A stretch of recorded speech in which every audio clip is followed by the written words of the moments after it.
بسم اللہ الرحمن الرحیم۔ آپ کے ساتھ کوئی نہ کوئی محافظ ضرور ہونا چاہیے۔ اس نے جواب دیا، آپ میری فکر نہ کریں، میرا اور زیادہ دور جانے کا ارادہ نہیں تھا، اور جو مشورہ آپ مجھے دے رہے ہیں اس پر آپ کو خود بھی عمل کرنا چاہیے۔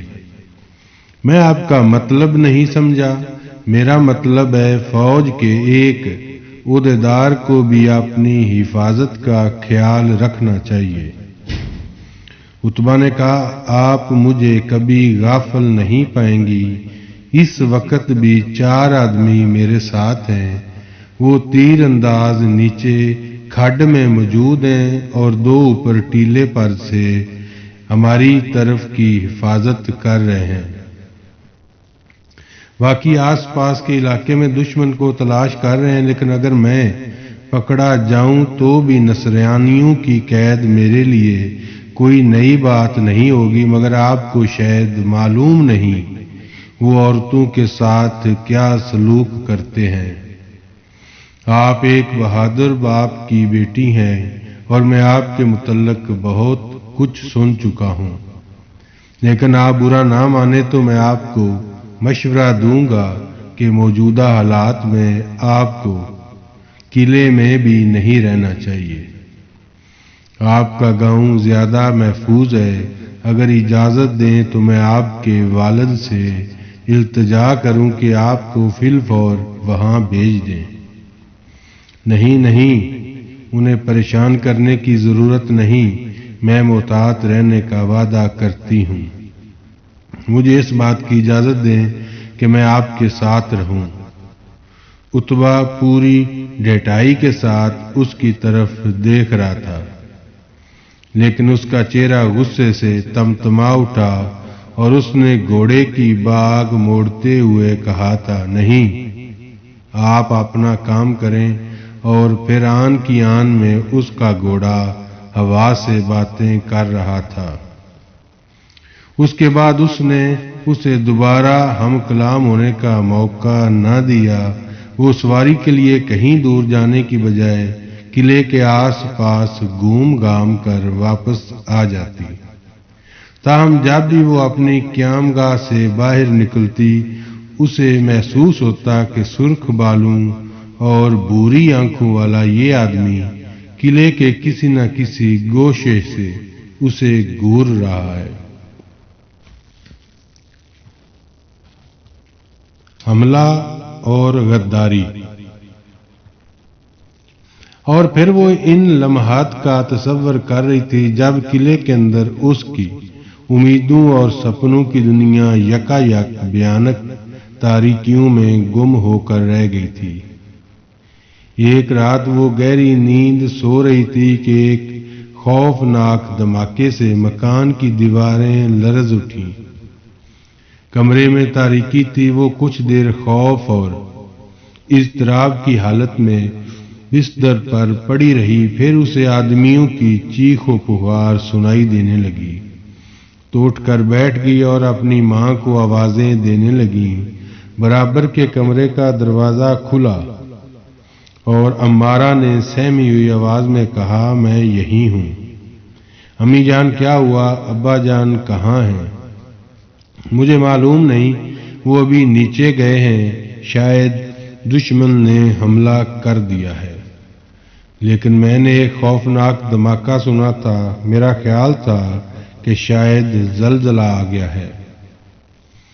وہ بستر سے کود کر ساتھ والی دیوار کی کھوٹیوں سے اپنی وردی اور اسلحہ تلاش کرنے لگی۔ عمارہ طریقی میں ہاتھ پھیلائے آگے بڑھی اور اس نے اس کا ہاتھ پکڑتے ہوئے کہا، بیٹی، تم کیا کر رہی ہو؟ تمہارے ابا جان کا حکم ہے، تمہیں مکان سے باہر نہیں نکلنا چاہیے۔ وہ زینے کا دروازہ باہر سے بند کر گئے ہیں، کہتے تھے میں ابھی واپس آتا ہوں۔ امی جان، میں ابا جان کی حکم عدولی نہیں کروں گی، لیکن ان کے واپس آنے سے پہلے ہمیں لباس تبدیل کر لینا چاہیے۔ ہمارا نے کوئی جواب نہ دیا، اس کا دل بے طرح دھڑک رہا تھا۔ تھوڑی دیر بعد وہ اپنا لباس تبدیل کرنے کے بعد ہتھیار لگا رہی تھی کہ ایک عمر رسیدہ نوکر ہاتھ میں مشعل اٹھائے 4 عورتوں اور 7 بچوں کے ساتھ کمرے میں داخل ہوا۔ ابا جان کہاں ہیں؟ اس نے سوال کیا۔ وہ نیچے ہیں اور ان کا حکم ہے آپ دروازہ بند رکھیں۔ وہ کمان اٹھا کر دروازے کی طرف بڑھی، لیکن بوڑھے سپاہی نے اس کا بازو پکڑ لیا۔ بیٹی، تم باہر نہیں جا سکتی۔ دشمن مغربی دیوار کے شگاف سے قلعے کے اندر داخل ہونے کی کوشش کر رہا ہے۔ ہم نے اسے پیچھے ہٹا دیا، لیکن حالات بہت ہی تشویشناک ہیں۔ دشمن کا توپ خانہ یہاں کیسے پہنچ گیا؟ بیٹی، دیوار بارود سے اڑا دی گئی ہے اور فصیل کے نیچے وہ سرنگ جس کے اندر بارود بھر گیا تھا باہر سے نہیں بلکہ کسی غدار نے اندر سے کھودی تھی۔ یہ کیسے ہو سکتا ہے؟ یہ کیسے ممکن ہے کہ تمام پہرے دار سو گئے ہوں؟ بیٹی، فصیل کا شگاف زیادہ بڑا نہیں، لیکن اس کے ساتھ کئی کمرے پیوند زمین ہو گئے ہیں۔ میں نیچے نہیں جاؤں گی، لیکن میں فصیل سے تیر چلا سکتی ہوں۔ اس نے اپنا بازو چھڑانے کی کوشش کی، لیکن ہمارا اس سے لپٹ گئی۔ بیٹی، خدا کے لیے ان کا کہا مانو۔ سپاہی نے کہا، جب فصیل کا شگاف بند ہو جائے گا تو میں تمہیں نہیں روکوں گا، لیکن موجودہ حالات میں تمہیں اپنے باپ کی حکم عدولی نہیں کرنی چاہیے۔ اس نے بد دل ہو کر کہا، بہت اچھا، میں فصیل پر نہیں جاؤں گی، لیکن مکان کی چھت تو محفوظ ہے، کم از کم مجھے وہاں تو جانے دو۔ بیٹی، دشمن اس طرف سے نہیں دوسری طرف ہے، اور دیکھو تم مجھے جہاد میں حصہ لینے سے روک رہی ہو۔ سپاہی نے یہ کہہ کر مشعل دیوار کے ساتھ لگا دی اور باہر نکل کر دروازے کو کنڈی لگا دی۔ تھوڑی دیر بعد قلعے کی مغربی جانب آدمیوں کا شور کم ہونے لگا تو وہ اپنے دل کو یہ تسلی دے رہی تھی کہ شاید دشمن پسپا ہو رہا ہے۔ لیکن پھر یکایک قلعہ کی مشرقی جانب سے شور اٹھا اور اس کا دل بیٹھنے لگا۔ اب اسے لڑنے والوں کی چیخ و پکار کے ساتھ تلواروں کی جھنکار بھی سنائی دے رہی تھی۔ کمرے میں عورتیں اور بچے سہمی ہوئی نگاہوں سے ایک دوسرے کی طرف دیکھ رہے تھے۔ اس کے دل میں اچانک خیال آیا اور وہ بھاگتی ہوئی عقب کے کمرے میں چلی گئی۔ کمرے کے اندر گھر کا فالتو ساز و سامان اور لکڑی کے 2 صندوق پڑے ہوئے تھے۔ اس نے صندوق پر کھڑی ہو کر پچھلی دیوار کا دریچہ کھولا اور باہر جھانکنے لگی، لیکن نیچے اسے دشمن کے آثار نظر نہ آئے۔ بیٹی، تم کیا کر رہی ہو؟ امارا نے اس کے قریب آ کر کہا۔ کچھ نہیں امی جان، میں باہر دیکھ رہی تھی، اس طرف کوئی نہیں۔ اس نے جلدی سے دریچہ بند کر دیا اور اپنی ماں کے ساتھ دوسرے کمرے میں چلی گئی۔ پھر سیڑھی کی طرف کی آوازوں کے ساتھ تھوڑی دیر کے بعد قدموں کی آہٹ سنائی دینے لگی اور وہ دم بخود ہو کر برابر کے کمرے کی طرف دیکھنے لگی۔ زینے اور ملاقات کے کمرے کے دروازے کھلے اور اس کے باپ کی آواز سنائی دی، خدا کے لیے وقت ضائع نہ کرو، اب دشمن کو اس مکان تک پہنچنے میں زیادہ دیر نہیں لگے گی۔ تم میں سے 2 آدمی زینے کی حفاظت کریں اور باقی چھت پر پہنچ کر جنوبی فصیل کے محافظوں کو آوازیں دیتے رہیں۔ اگر انہوں نے ہمت سے کام لیا ہوتا تو ہو سکتا ہے دشمن رات کے وقت مزید نقصانات کا خطرہ مول لینے کی بجائے صبح کا انتظار کرے۔ تم انہیں باہر نکال کر تمام دروازے بند کر دو۔ وہ مشعل اٹھا کر برابر کے کمرے کی طرف دیکھنے لگی۔ چند ثانیوں کے بعد ملاقات کے کمرے سے نمودار ہوا۔ اسے دیکھتے ہی عمارہ، جس نے اپنے لرزتے ہوئے ہاتھوں سے اپنی بیٹی کا بازو تھام رکھا تھا، چیخ مار کر فرش پر گر پڑی۔ عاتقہ سکتے کے عالم میں اپنے باپ کا لہو لہان چہرہ دیکھ رہی تھی۔ نصیر نے آگے بڑھ کر عمارہ کو اپنے بازوؤں میں اٹھا لیا اور اسے بستر پر لٹانے کے بعد نڈال سا ہو کر ایک کرسی پر گر پڑا۔ اس کی نگاہیں عمارہ کے چہرے پر مرکوز تھیں۔ وہ کہہ رہا تھا، عمارہ، عمارہ، میں زندہ ہوں، میں بالکل ٹھیک ہوں۔ ایک عورت چلائی، تم کیا دیکھ رہی ہو؟ ان کا خون بہہ رہا ہے۔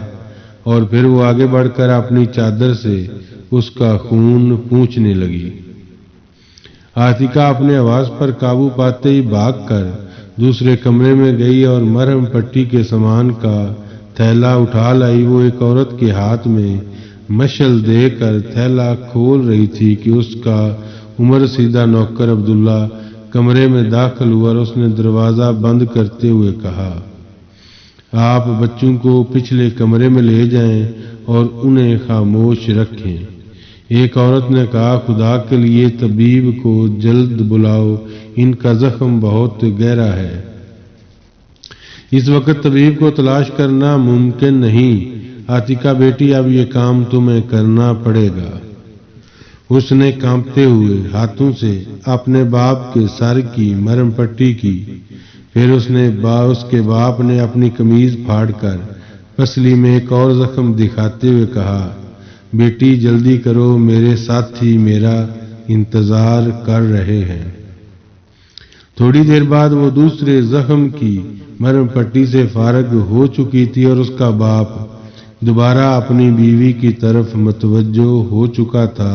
عمارہ، عمارہ، عمارہ نے آنکھیں کھول دی اور کچھ دیر اپنے شوہر کی طرف ٹکٹکی باندھ کر دیکھتی رہی۔ اس کے ہونٹ تو ہل رہے تھے لیکن حلق سے آواز نہیں نکل رہی تھی۔ نصیر نے اپنا ہاتھ اس کے سر پر رکھتے ہوئے مسکرانے کی کوشش کی اور اس کے ساتھ ہی اس کی آنکھیں آنسو سے نمناک ہو گئیں۔ عمارہ نے اس کا ہاتھ پکڑ کر اپنے ہونٹوں سے لگایا اور سسکیاں لیتے ہوئے کہا، آپ کے زخم؟ اس نے جواب دیا، میرے زخم بہت معمولی ہیں، تم یوں ہی ڈر گئی تھی۔ عمارہ اٹھ کر بیٹھ گئی۔ ابا جان، اب کیا ہوگا؟ عاتقہ نے بڑی مشکل سے کہا۔ نصیر نے مڑ کر اس کی طرف دیکھا اور اپنے ہاتھ پھیلا دیے۔ اس نے فرش پر گھٹنے ٹیک کر اپنا سر باپ کی گود میں رکھ دیا۔ وہ بڑی مشکل سے اپنی سسکیاں ضبط کر رہی تھی اور اس کا باپ جیسے اپنے آپ سے کہہ رہا تھا، میری عاتقہ، میری عاتقہ، میری بہادر بیٹی عاتقہ، اب تمہیں زیادہ ہمت سے کام لینا پڑے گا۔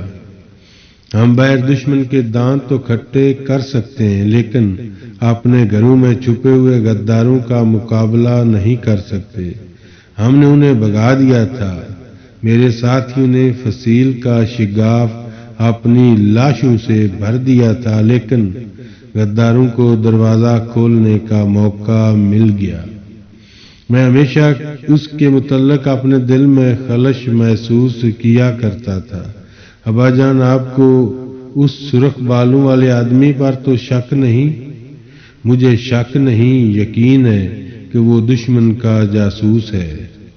جس جگہ سے فصیل کو اڑایا گیا ہے وہاں اس کے ساتھیوں کی کوٹڑیاں ہیں۔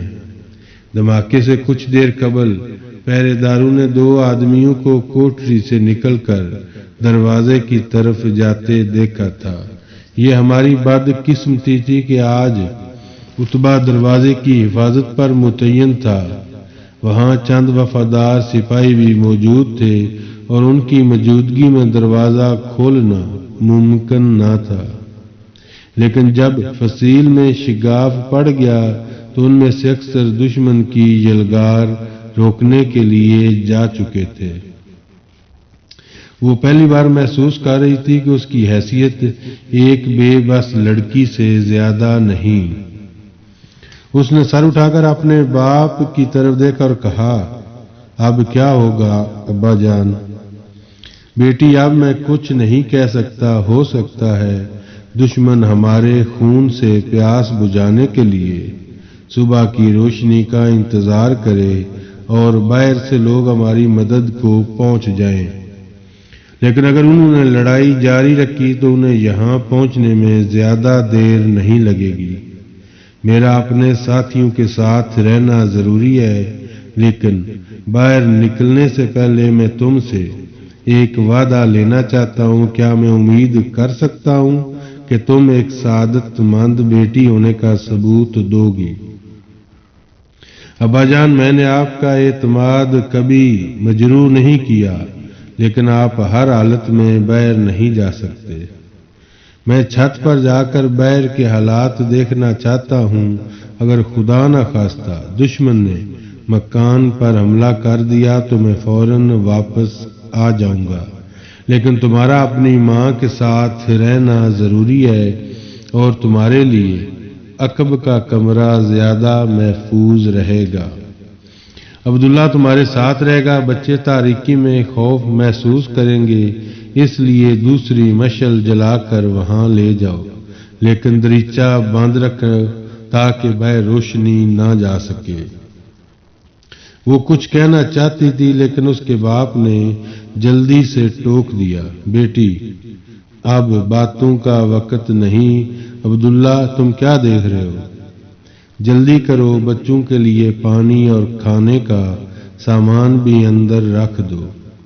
ہمارا کو آرام کی ضرورت ہے، اس لیے ان کا بستر اٹھا کر وہاں بچھا دو۔ نہیں، مجھے بستر کی ضرورت نہیں، ہمارا نے ڈوبتی آواز میں کہا۔ تھوڑی دیر بعد بچے اور عورتیں عقب کے کمرے میں جا چکی تھیں، لیکن ہمارا ابھی تک وہیں تذبذب کے عالم میں نصیر کے سامنے کھڑی تھی۔ نصیر نے پانی مانگا اور چند گھونٹ پینے کے بعد اچانک کھڑا ہو گیا۔ اب تم وقت ضائع نہ کرو۔ وفا شعار بیوی نے شوہر کی طرف دیکھا اور بیٹی کا ہاتھ پکڑ کر ڈگمگاتی ہوئی دوسرے کمرے میں چلی گئی۔ اس کا باپ اپنے وفادار ساتھی عبداللہ کی طرف متوجہ ہوا۔ اب تم بھی جاؤ اور دروازہ بند کر لو۔ نوکر نے اندر جا کر دروازے کی کنڈی چڑھائی تو نصیر نے آگے بڑھ کر باہر کی کنڈی لگا دی۔ وہ دہشت زدہ ہو کر چلائی، ابا جان، آپ نے وعدہ کیا تھا چھت سے ہو کر واپس آ جائیں گے۔ بیٹی، اس نے گھٹی ہوئی آواز میں جواب دیا، میں اپنا وعدہ پورا کرنے کی کوشش کروں گا۔ اب میری بات غور سے سنو۔ عبداللہ تمہیں بتا دے گا کہ میں نے دروازہ کیوں بند کیا ہے، اور یہ میں چاہتا ہوں کہ اگر مجھے دیر ہو جائے تو تم اس کی ہدایات پر عمل کرنا۔ عبداللہ، وہ سامان صندوق کے پیچھے پڑا ہوا ہے۔ ابا جان، ابا جان، اس نے آوازیں دیں، لیکن اس کے باپ نے کوئی جواب نہ دیا، اور پھر چند ثانیے بعد وہ اس کے قدموں کی چاپ سن رہی تھی۔ عبداللہ نے کہا، زور سے آواز نہ دو۔ اس نے اپنی ماں کی طرف متوجہ ہو کر کہا، امی جان، مجھے معلوم ہے اس صندوق کے پیچھے کیا ہے۔ ابا جان ہمیں اس قلعے سے باہر نکالنا چاہتے ہیں اور ہمارے ساتھ نہیں جائیں گے۔ انہیں یقین تھا کہ ہم مرتے دم تک ان کا ساتھ نہیں چھوڑیں گے، اس لیے انہوں نے دروازہ بند کر دیا ہے۔ عبداللہ نے صندوق کے پیچھے رسی کی سیڑھی نکالتے ہوئے کہا، بیٹی، جب ہم یہاں آئے تھے تو یہ سیڑھی اس کمرے میں موجود نہ تھی۔ شاید اس قلعہ کے سابق محافظ کو یہ خیال آیا ہو کہ اس کے بال بچوں کو کسی دن اس کی ضرورت پیش آ سکتی ہے۔ لیکن تمہارے ابا جان ایسی بات سوچنے کے لیے بھی تیار نہ تھے۔ اگر آج ان کے سامنے صرف تمہاری زندگی اور موت کا مسئلہ نہ ہوتا تو وہ اس قدر پریشان نہ ہوتے۔ لیکن تم جانتی ہو کہ قیدی عورتوں کے ساتھ نصرانی کیا سلوک کرتے ہیں۔ اس قلعے کی محافظ تمہیں غرناطہ کی بیٹی کے نام سے پکارتے ہیں۔ آج تمہاری زندگی کا سب سے بڑا امتحان ہے۔